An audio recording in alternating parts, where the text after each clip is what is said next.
guys, and welcome back to another segment of MMR. I'm going to be sitting here talking to you guys today. I'm going to review the God of War collection. I'm just going to begin with the first one that came out, so God of War 1 right here. Note it is PlayStation 2, PlayStation 2. Alright, so the God of War series came out way back when, roughly about, I believe, 2000, either 2000, 2003. It's a decent game, it's great. Back in 2000, 2003, the graphics were really amazing. If you've played the third one, you'd realize that the graphics are insane, they're amazing, really lifelike. The game concept of it is that Kratos is a Spartan way back from early Greece, and he's doing the bidding of the gods pretty much. So in the first one, what happens is that it introduces the fact of why Kratos is here and why he's doing the biddings of the gods, and it plays through his entire life story, really, doing some flashbacks here and there throughout the game. At the beginning, you'll find yourself, for the tutorial of the game, you're in the Aegean Sea and you have to battle the deadly Hydra.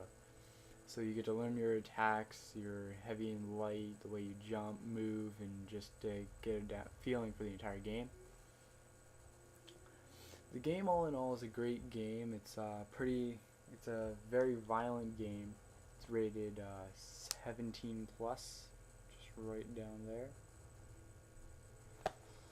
It's rated 17 plus because of the blood, gore, the intense violence. There is scenes of nudity and sexuality. There's actually quite a bit of nudity in the game, actually. Because of Greece mythology, they always thought that it was attractive for seeing the genitalia areas of male and females. Though in the God of War series, it's mainly female that you ever see. Mainly the upper region, but pretty much so. Kratos, in the beginning, before he actually became the God of War, or better known as the Ghost of Sparta. Yes, Kratos, the main character, is a Spartan. Sparta!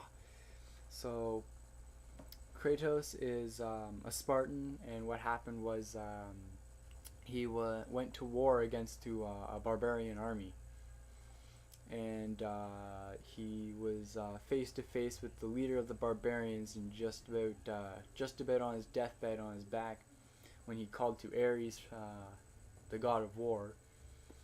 So Ares came from the heavens and rescued Kratos, but for a price, which is his life. And in doing so, Ares gave Kratos ultimate power, which beheld the Blades of Chaos right here. These two blades, right here, the ones covered in blood. So Ares gave Kratos ultimate power and taught him how to wield the Blades of Chaos.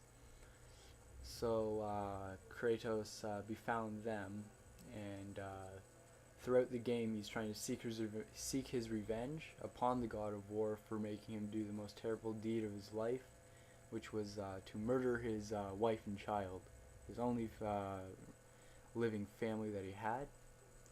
And I'm not going to really reveal much more of the game to you. There's many god powers as well that you can get, many different abilities and weapons. In God of War, there's two weapons that you can get.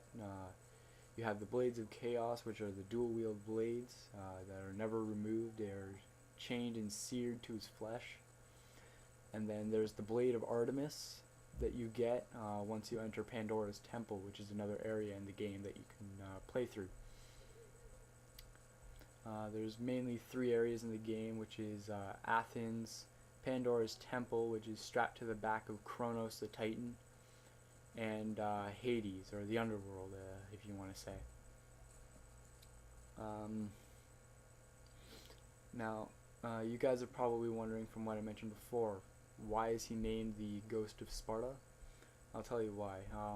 When he murdered his family, he was burning the temple, because he was raiding the village on the will of Ares.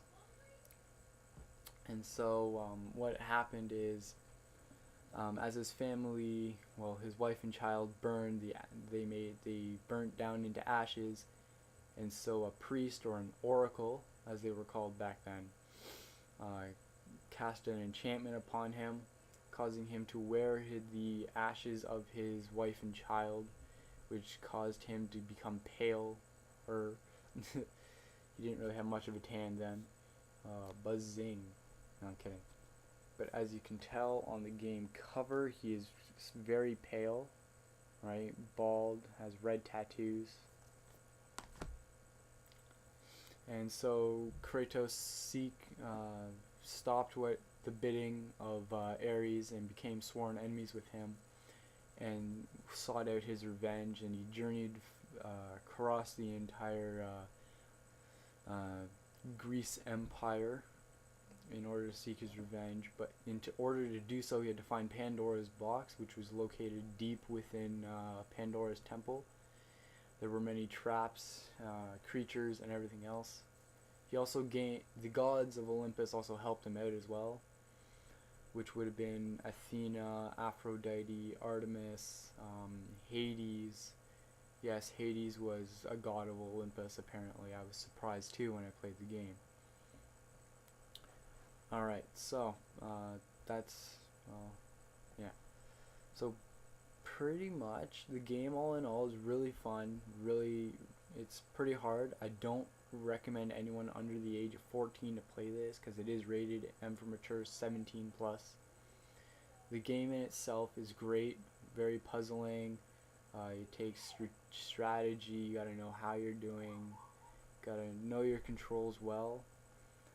In the comment section below, let me know how you guys thought of this. If you guys want me to show some gameplay or anything at all, tips, tricks at all, message me in the comment section below. I'll check it frequently. I'll have another video up in a few more days to review this God of War 2. I've also got another video posted up here on YouTube. It's for the Eye of Judgment video game, only exclusive to PS3. It uses the PlayStation Eye. So if you want to take a look at that, there's a link here. I hope you guys enjoyed my review.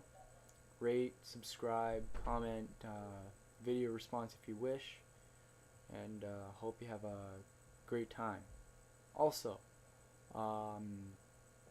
I would also really like to know how to make another channel. I've been trying to do so for a few days now, and I can't figure it out. So if you can also put that in the comment section below, that would help me out greatly. Alright, sweet. Thanks, guys.